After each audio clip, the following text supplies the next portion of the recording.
So last week we had the lone Cyberman appear and it got what it wants, so Jack's warning kind of didn't work, and now it is up to the Doctor and her friends to try and stop the Ascension. Because this episode is 2 parts, I doubt that they will actually stop it.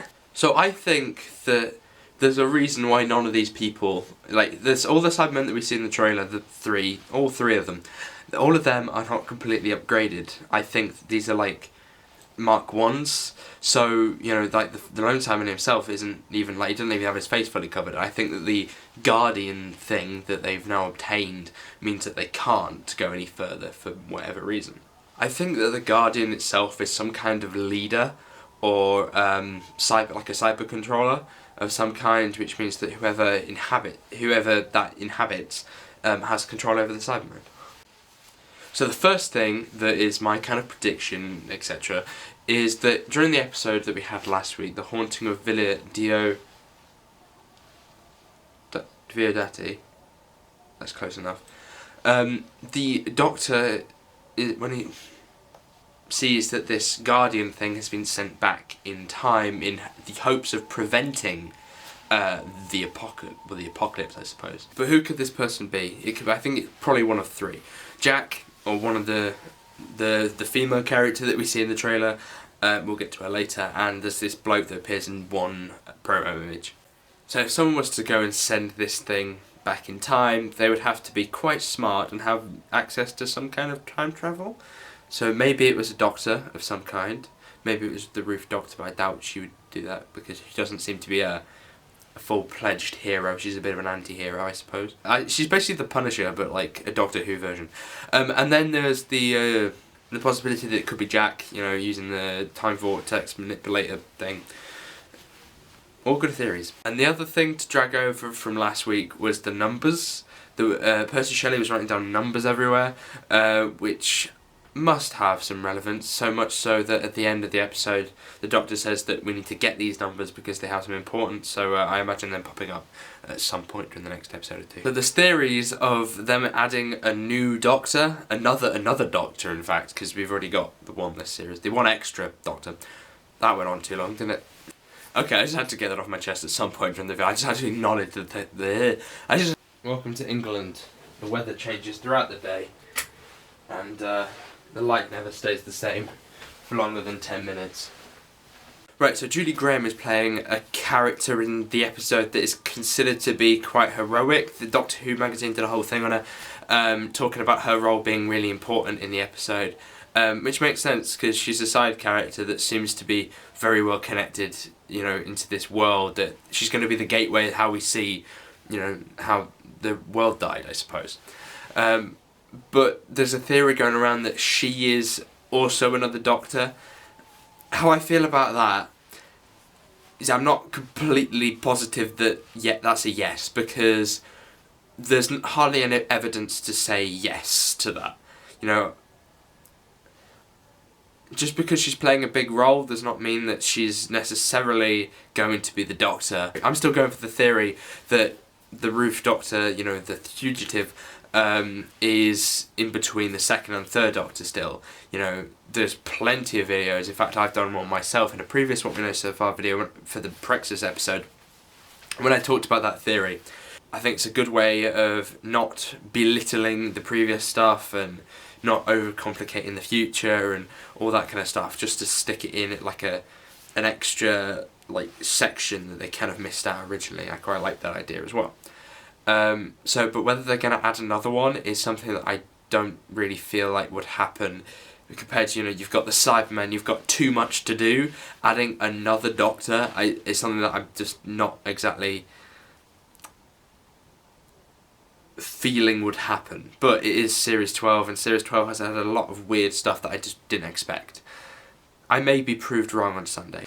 Okay, so in the next time trailer, this is something that I really do like, and part of it's hoping that it happens, and part of it is generally thinking it will. So there's an image that we see in the next time trailer which shows the silhouettes of 5 people. So going from left to right, I think that you can see Jodie Whittaker in kind of like the darkness. She's just off screen, into that shadow there. Then I think you can see either Ryan or Yaz, maybe Yaz, Graham, because that's Bradley Walsh's head 100%, and then whoever that is, either Graham or either Yaz or Ryan. And then at the end you have this character that's slightly further away from the others, and if you look closely, they are wearing a trench coat similar to the one that Jack wears. It means Jack's there, I think. Look, it makes sense that because we've had, him warning about the lone Cyberman, the idea that he won't appear after that warning, but for the reason that, because we've had him warning them about the lone Cyberman, the idea that he won't appear during that episode of, the aftermath of it seems really silly. Like, he must appear either this episode or next episode. So, I think we're going to get a bit of a backstory to the lone Cyberman that we definitely think. We kind of got a little bit last week, but I think we're going to get the full story. I believe that in the next time trailer you see the actor, I don't know who that is, but they are human in that image. And it seems really disconnected from everything else. I believe that this ascension, if the ascension's already happened, but this stage of taking over the rest of the world happened over quite a few years. This feels like it could be 40s. Like, it feels like that could be 40s, but then you have this stuff that's like, must be like our time or the far future. But I do wonder how this could have taken over. There's this moment in the trailer where you can see cyber heads.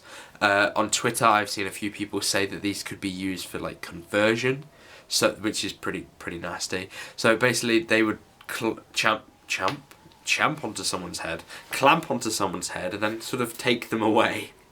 So make them walk away. There is also this weird shot that happens really quickly, which makes me think of the government or something like that, something high up, because the business suit, it feels like, but it could be anyone, to be honest. A lot of people wear suits. It could be a football player. So they're wearing this suit and they're kind of getting electrified and all that, so I feel like that could be a way that they could convert people. Maybe... I always thought, I don't know why, but this is just my weird head. I thought, wouldn't it be cool if, like, you'd go... It reminded me a bit of The Beast Below. So you'd go in, you'd sit on this chair, you'd vote, whatever, and then you'd get zapped and turned into a Cyberman. That's a bit of a far stretch in it, but still. I do question whether the conversion is fully completed yet, and whether the, So I do question whether the conversion is fully over yet, whether... I know there are people still left, but I'd really love to see sort of the aftermath of that. We've never seen an invasion of the Cybermen go right. Imagine like the Age of Steel, but then they won. That would be pretty cool. So I believe it was Cult Box who spotted this originally, but I found tons of articles now about it, Radio Times, etc., talking about this. And they've written that there is a character in the cast list on the BBC website which is called Fake Out, or without the E, and it's played by a character called Barack Stemis, and this person does not exist, or that we know of anyway. So rearranging those letters, you get the name, or you get the words "Master is back." Bit of a coincidence, and I'm really surprised that somebody was able to tell. But I checked today when I took this screenshot, and they've changed it, which is odd. I thought that would be a really silly thing to do, because what's the point of bringing something like that out to then get rid of it once people notice that it's there? The other thing is that Torchwood is coming back to BBC iPlayer, and this could be showing us and teasing us in the way that they're bringing Jack back, and to bring Jack back, they're going to say at the end of Sunday's episode, for example, you've seen Jack here, but do you want to check out Torchwood, because it's now just been all put onto BBC iPlayer, so you can watch it all for free. That kind of stuff. If they do something like that, then that would be a really good idea to get people to watch Torchwood, and people might want to watch Torchwood. If you were younger when Jack was around originally, like myself, you might not have watched Torchwood before. And if it all goes on to BBC iPlayer, I think a lot of people are going to watch it. And this could be a way of telling us that Jack is in the series finale. Okay, so that's everything I've got for you this week. Thank you very much for watching. Hopefully you did enjoy this video. Also, if you've seen this, So I took down my display for my Lego figures because I thought that now I'm 18 I should not be a child. So I put up this autograph of David Tennant. What's amazing about that is that it's real.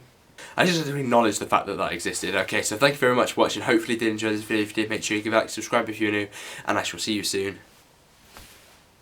Goodbye.